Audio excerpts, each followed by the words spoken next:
Bonjour à tous, je fais une seconde fois une vidéo que j'ai déjà fait auparavant et j'aimerais vous rappeler, c'est des choses très importantes et j'aimerais faire 2 autres vidéos qui vont s'appeler à peu près de la même façon, sauf qu'on va parler des choses plutôt professionnelles et puis on va encore ajouter une autre vidéo qui va aussi parler d'un autre côté plutôt privé.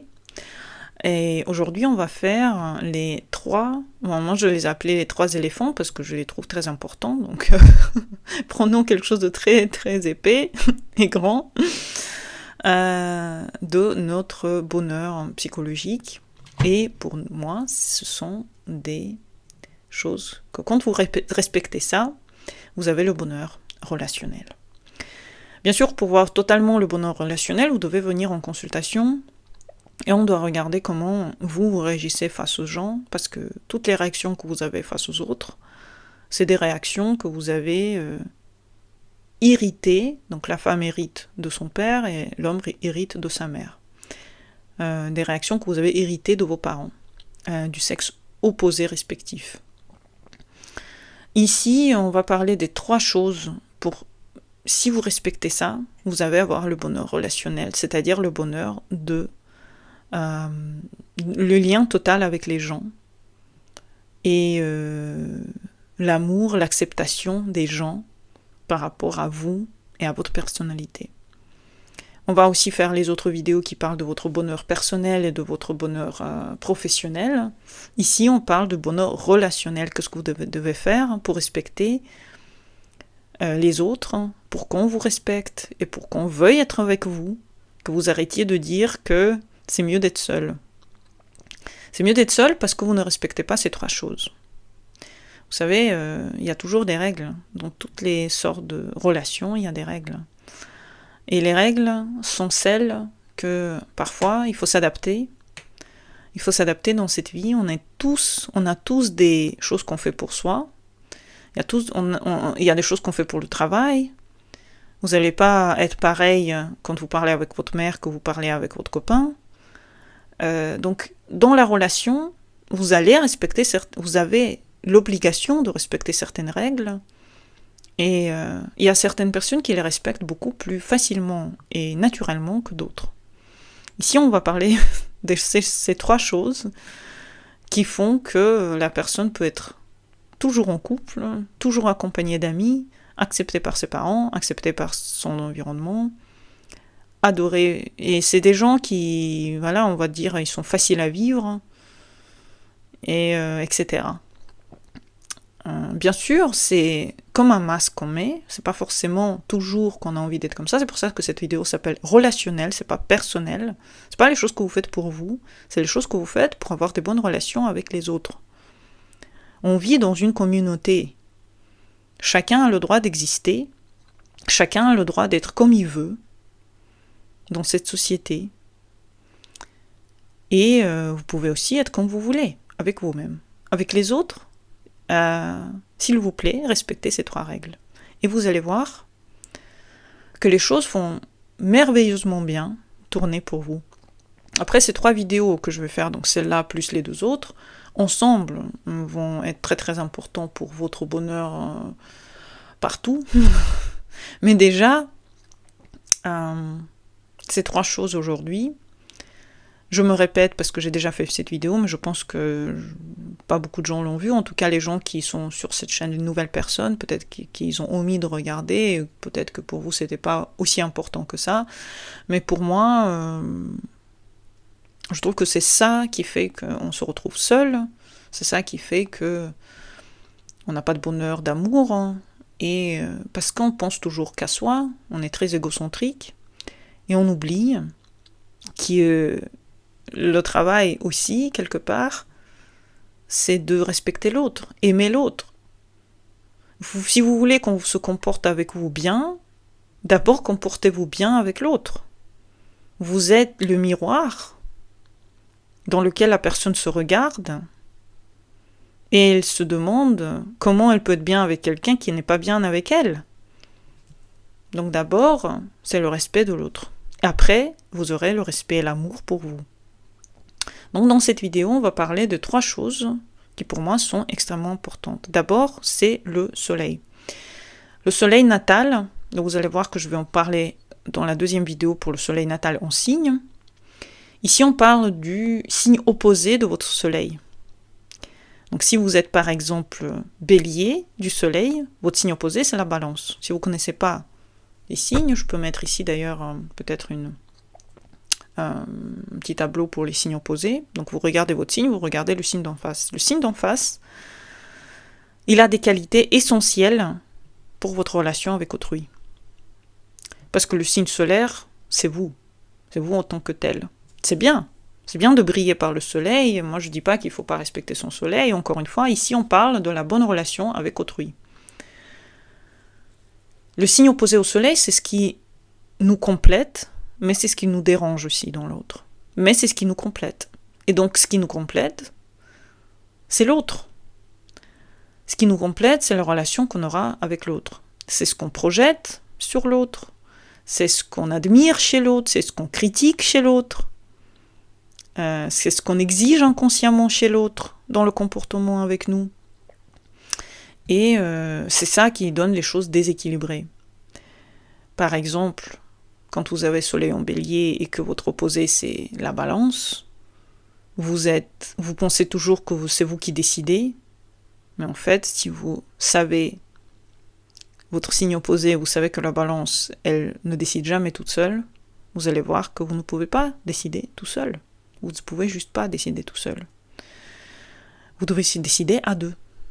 Et ça doit être une décision à deux que vous prenez. Ou par exemple, si vous avez un soleil en cancer et l'opposé c'est le capricorne, par exemple, vous voulez être protégé par l'autre, mais vous ne voulez aucune structure. Alors que l'autre, ça sera la structure. Et il va attendre de vous une certaine structure dans votre façon d'être. Par exemple, une structure familiale. C'est très important de comprendre ça parce que, vous savez, le signe opposé, c'est souvent un signe que les gens vraiment n'aiment pas. Ils n'aiment pas la visibilité de ce signe. Ils évitent ce signe en général parce qu'il y a une certaine... comme s'il y a une fierté pour son signe à soi, et l'autre, c'est un signe qui nous fait tellement mal parfois, parce qu'il ne respecte pas du tout notre façon d'être. Mais je vous assure que si vous êtes un petit peu dans la relation avec l'autre, votre signe opposé, vous allez voir la transformation que vous allez vivre à l'intérieur de vous.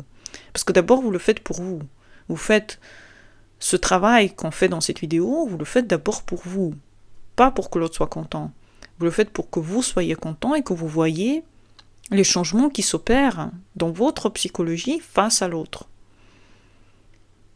C'est très très très important à comprendre. C'est pas toutes les qualités et défauts que vous devez prendre du signe opposé. Mais c'est certaines choses qui vous manquent. Venez en consulte, on peut regarder ce qui vous manque par rapport au signe opposé, par rapport aux autres planètes que vous avez dans le thème, parce que tout doit se lire ensemble. Mais ça, c'est l'une des choses les plus importantes. Deuxième chose, c'est le descendant. On va parler de l'ascendant dans la vidéo d'après, quand on va parler des choses personnelles et des choses sociales. Mais pour le bonheur relationnel, vous devez correspondre à votre signe du descendant. Ça aussi, c'est comme le contraire de ce qui vous êtes, mais c'est dans votre thème que ça arrive. Donc c'est vous qui êtes responsable de ça, puisque c'est dans votre thème. Votre descendant, c'est pas l'autre. Votre descendant, c'est vous, et votre relation avec l'autre. Et si on omet de faire notre descendant, donc si vous êtes, je sais pas moi, ascendant scorpion, vous êtes descendant taureau, et si vous imposez à vos partenaires des hystéries sans aucune logique, vous imposez à l'autre vos problèmes profonds tout le temps, vous allez juste pas avoir de copain, parce qu'il va pas pouvoir comprendre ce que c'est. Parce que votre copain, il est totalement taureau, même s'il n'est pas taureau du signe, mais la façon d'être, ce sera le taureau qui veut que tout soit toujours bien. Donc quelque part, un grand travail pour vous, c'est de comprendre de quoi parle votre descendant. Qu'est-ce qu'il raconte? Comment il est? Vous pouvez aussi observer votre descendant dans le parent de votre sexe. Donc, si vous êtes une femme, vous l'observez chez votre maman. Si vous êtes un homme, vous l'observez chez votre père, votre descendant. Donc, c'est important de regarder qu'est-ce qu'il a eu en lui d'important pour que vous refusiez comme ça les autres. Venez en consulte, c'est des trucs un peu compliqués à expliquer, mais c'est important. Suivre votre descendant, c'est la clé de la relation avec l'autre. C'est des choses que vous ne pouvez pas développer tout seul, c'est une des choses importantes pour construire une relation avec l'autre. Et si vous attendez de votre partenaire de vous donner quelque chose alors que vous ne lui donnez rien en retour, vous n'allez pas rester avec quelqu'un. Tout simplement. Et la dernière chose que je vais répéter dans les 3 vidéos, c'est le nonor. Le signe de votre nonor, c'est la clé de la bonne relation avec autrui. Si vous comprenez comment il fonctionne, qu'est-ce qu'il demande, à quoi il pense, qu'est-ce qu'il vous donne, qu'est-ce qui vous manque, c'est une croissance que vous faites par rapport à vous-même. C'est une évolution de votre âme, le nonor. Vous êtes ici pour apprendre et pour mener votre âme vers une nouvelle façon d'être, plus évoluée, plus équilibrée. Et elle a besoin d'être nourrie, cette relation avec l'autre, mais avec vous-même aussi, parce que quand vous nourrissez la relation avec l'autre, vous nourrissez aussi la relation avec vous-même. Tout est interconnecté. Oui, ça demande de l'effort. Oui, parfois ça nous fait mal parce qu'on se met à travers de la gorge certaines choses qu'on voudrait vraiment s'accrocher à notre nœud sud, ne pas le lâcher. Mais votre nonor, c'est la clé pour renoncer aux automatismes que vous avez de vos parents ou de votre passé, pour sortir du scénario que vous répétez à chaque fois, et d'apprendre à aimer autrement l'autre, parce que l'autre a besoin de l'amour. Donc la première éléphant, c'est quelque part le nonor, donc on peut le mettre en premier, on peut dire que ce que vous devez apprendre, c'est ce que vous allez recevoir ensuite dans la relation aussi.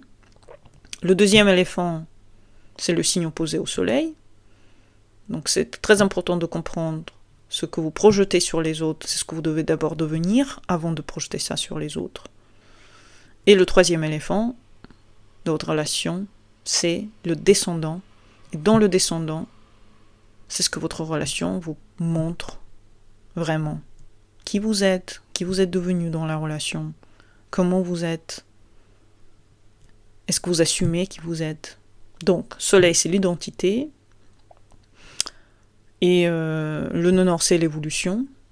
Et le descendant, c'est ce que vous devenez dans cette relation. Et comment vous arrivez à gérer aussi vos problématiques.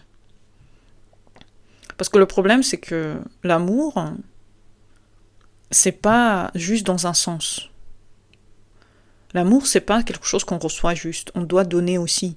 L'amour, c'est ce qu'on donne. Et si vous restez dans le nœud sud, dans votre signe solaire, dans le signe d'ascendant, vous êtes dans la position de quelqu'un qui est toujours dans l'attente que quelqu'un lui prouve qu'il est bien, qu'il lui prouve qu'il est beau, qu'il a le droit. Vous êtes dans l'attente. Vous attendez quelque chose des autres tout le temps. Si vous êtes dans votre signe solaire, dans la relation, je veux dire, je suis pas en train de parler de votre réalisation personnelle, de vos hobbies. Ça, on va faire une autre vidéo pour ça. Là, je parle de la relation avec autrui. Si vous vous concentrez, parce que le thème, il est tellement profond, vous voyez, le thème astrologique, il est tellement profond. Il faut utiliser tous les détails du thème. Et les détails du thème, c'est dans le détail que ça se voit. Et ce qui se voit, c'est, vous voulez que les autres confirment votre ego par le soleil, vous voulez qu'ils nourrissent votre nœud sud, vous voulez qu'ils évitent en fait toutes les choses qui pour vous sont importantes d'éviter. Alors que la relation avec l'autre, c'est un pas vers l'évolution de soi. L'autre vous montre ce qui vous manque dans la relation. Et c'est pour ça que l'amour ne suffit pas. Il faut aussi apprendre à évoluer, apprendre à accepter nos erreurs, apprendre à dire désolé, pardon. Et là, c'est jamais facile de grandir. Quand vous êtes enfant, vous tombez, vous vous faites mal, vous devez tout le temps vous excuser parce que vous ne savez pas comment vous comporter. Vous devez apprendre à fonctionner, mais chacun doit apprendre à fonctionner différemment. C'est pour ça que ces 3 éléphants sont différents. Ils ne sont pas pareils pour l'un que pour l'autre. Chacun aura quelque chose d'autre à apprendre. Il y a des gens qui doivent faire plus contact avec eux-mêmes pour se faire respecter. Par exemple, les scorpions. Et les nœuds sud par exemple... Non, pas les nœuds sud, les descendants, je voulais dire. C'est pas une promesse que tout ira bien dans votre relation, mais au moins vous faites tout ce qui est possible. Si vous respectez ces 3 éléphants relationnels, vous faites tout ce qui est possible pour que votre relation soit parfaite, comme vous la voulez, pour que vous viviez d'amour, que vous évoluez en même temps, et que les gens à côté de vous ne se sentent pas comme dans une prison, mais comme dans un univers dans lequel ils ont le droit d'être eux-mêmes, que vous aussi vous sentez que vous avez le droit d'être vous-même. Une relation, c'est donnant-donnant. Donc lui aussi, la personne en face de vous, elle aura aussi ces 3 éléphants à respecter pour être en contact avec vous. Il y a des gens qui le font tout à fait naturellement, il y a d'autres qui ont besoin de l'astrologie pour ça. Donc venez en consultation si vous avez besoin d'apprendre davantage sur ça. Et à bientôt pour les nouvelles vidéos. Bonne journée à vous et au revoir.